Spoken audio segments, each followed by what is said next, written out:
भोंदू अशोक खरात याचे अनेक कारनामे समोर येत असताना फक्त महिलांवरील अत्याचारच नव्हे तर शेती जमिनी खरेदी विक्रीच्या बाबतीत सुद्धा अनेक लोकांवरती त्यांनी अन्याय केल्याचं पाहायला मिळतं. जसं शिर्डीमध्ये 4 एकर जमीन खरेदी याच्यामध्ये व्याजाने पैसे देऊन 4 एकर जमीन ही खरेदी केली. त्यामध्ये सुद्धा त्याच्यावरती आता शिर्डी पोलीस स्टेशनमध्ये गुन्हा दाखल झाला आहे. असंच एक सिन्नर तालुक्यामध्ये कुंदेवाडी गावामध्ये आपण आलो आहोत. कुंदेवाडी गावामध्ये हे 4 भाऊ आहेत. या 4 भावांची जमीनसुद्धा त्यांनी अशाच पद्धतीने बळकावली आहे. त्यांच्याशी आपण बोलणार आहोत. तुमचं नाव काय आणि नेमकं काय प्रकार झाला आहे? तुम्ही जमीन कधी खरेदी केली होती? त्यांनी तुमच्याकडून कधी खरेदी केली? माझं नाव चंद्रभान एकनाथ माळी, कुंदेवाडी. तर आम्ही 1997 साली ती जमीन खरेदी केली होती. इथं पाथऱ्याचे जगन बोबे यांच्याकडून ती आम्ही खरेदी केली होती, साधारणतः 16 लाखाला, म्हणजे व्हाईट कॅशने, आणि पूर्ण ड्युटी भरली होती. आणि काही आर्थिक अडचणीमुळे आम्ही 2004 साली ती जमीन विक्रीस काढली.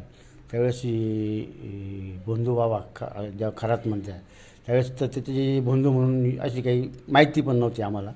तर मग त्यावेळेस त्यांनी आम्हाला एकदम नॉर्मल किमतीमध्ये साधारणतः 4.25 लाखात ती जमीन आमच्याकडून हडप केली असं म्हटलं तर काही वावं ठरणार नाही असंही. तर 4.25 लाखाला जमीन ती घेतली. दादा मला सांगा, 4.25 लाखाला त्यांनी जमीन घेतली, जमीन कितीला?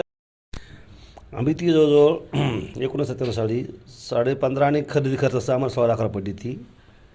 आणि तीच जमीन आम्ही जर विक्रायला काढली तर त्यांनी 4.25 लाखाला स्टॅम्प ड्युटीचं हे करून उर्वरित आमचं काही थोडंफार जे कर्ज आहे ते भरून आणि हे खरेदी खर्चाच्या जेव्हा सह्या झाल्या तेव्हा नंतर आपला विषय संपला. म्हणजे आपसात आमची किंमत फार मोठी, ते त्या कॅमेऱ्यावर आम्ही ते पोलीस स्टेशनला किंवा सरकार दरबार आम्ही त्याचा उल्लेख करू त्या संदर्भामध्ये. म्हणजे या व्यवहारात तुमची मुद्दलही निघाली नाही? नाही, काहीच निघाली नाही. आता विचार करा, आम्ही घेतली आज 97 16ला आणि 4मध्ये खूप अल्प दिली म्हणजे.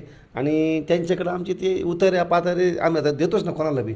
कोणी बी मागतं आम्हाला उतर, आम्ही गिऱ्हाईक पाहतो, याशिवाय आमचे उतर द्यावं ते असल्यामुळे त्या उतर आमचं कुठलं कर्ज आहे, कुठल्या सोसायटीचं आहे, कुठं सावकारीचं काही त्यांना सगळं माहिती असल्यामुळे मग त्यांनी आमची ती आर्थिक कोंडी केली.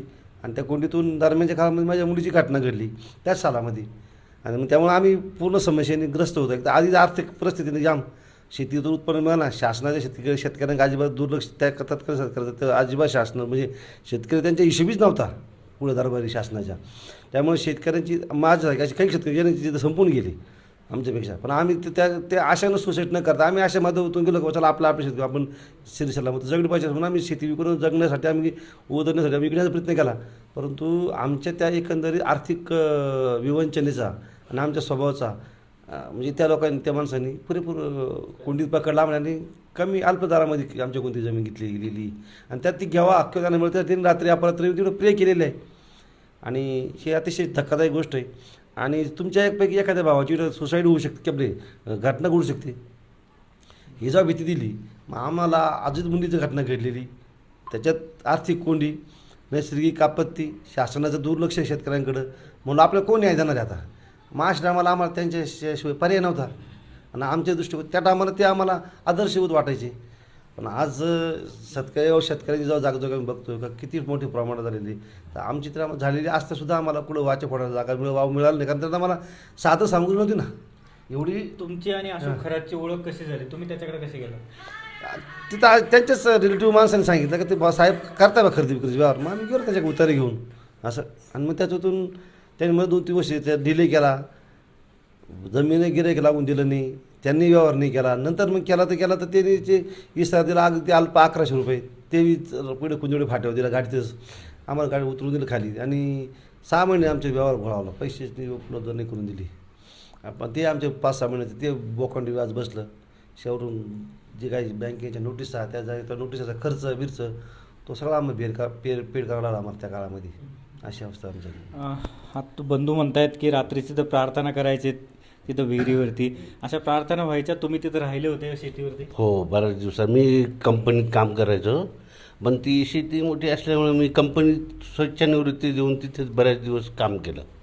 आणि ज्यावेळेस परिस्थिती थोडीशी नाजूक झाली आणि त्याचे संपर्कात आल्यानंतर त्यांनी आम्हाला 3-4 प्रयोग केले. एक तर भीती दाखवली की तुम्ही इथं राहिल्यानंतर तुमचं काहीतरी बरं वाईट होईल आणि हे तुम्हाला जे जाणारी नाही या ठिकाणी, अशी भीती निर्माण झाली.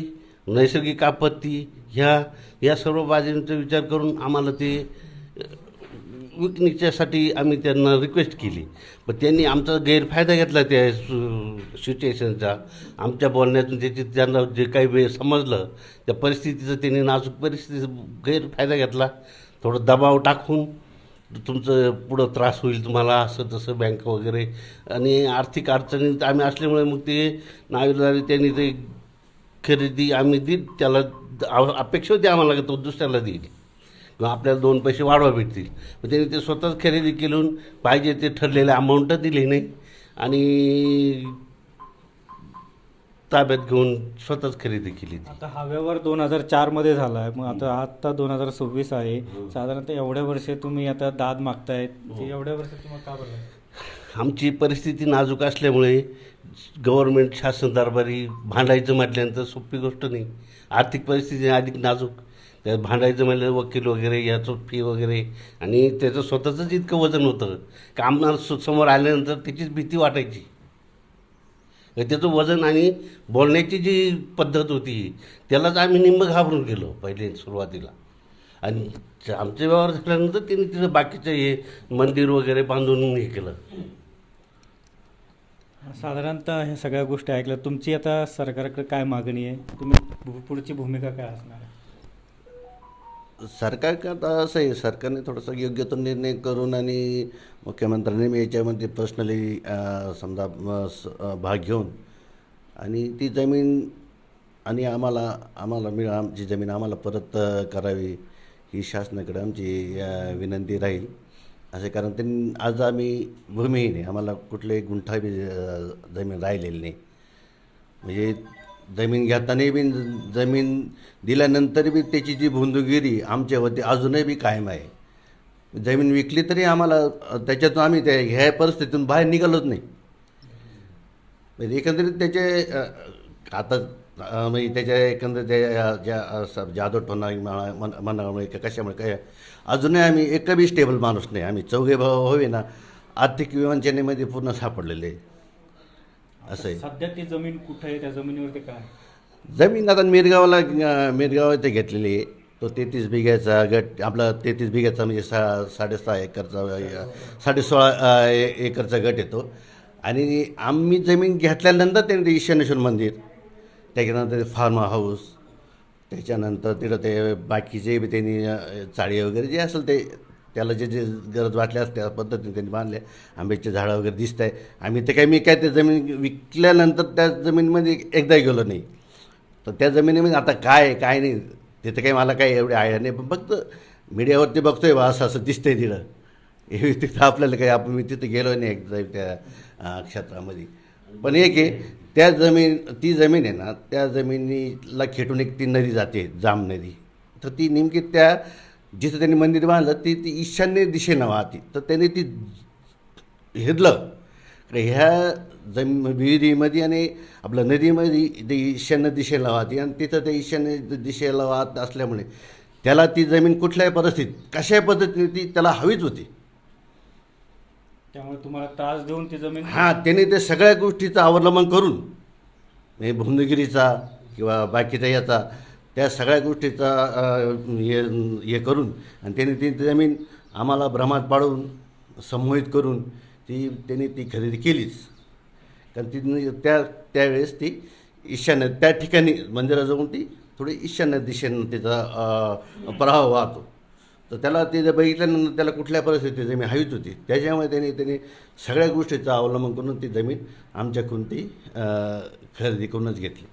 तर शासनाला विनंती की शासनाने थोडंसं त्याच्यामध्ये लक्ष देऊन आम्हाला आमची जमीन परत द्यावी ही शासनाला विनंती आहे. मिरगाव येथील ईशान्येश्वर मंदिर आणि फार्म हाऊस आहे, हे 16.5 एकर जमिनीमध्ये आहे. तीच जमीन या कुटुंबाची असल्याचं त्यांनी सांगितलं आहे आणि राजकीय आणि प्रशासकीय दबाव टाकून या कुटुंबाची ती जमीन हडपल्याचंही हे कुटुंबाने सांगितलं आहे. LS मराठीसाठी अमोल मतकर, कुंदेवाडी, सिन्नर.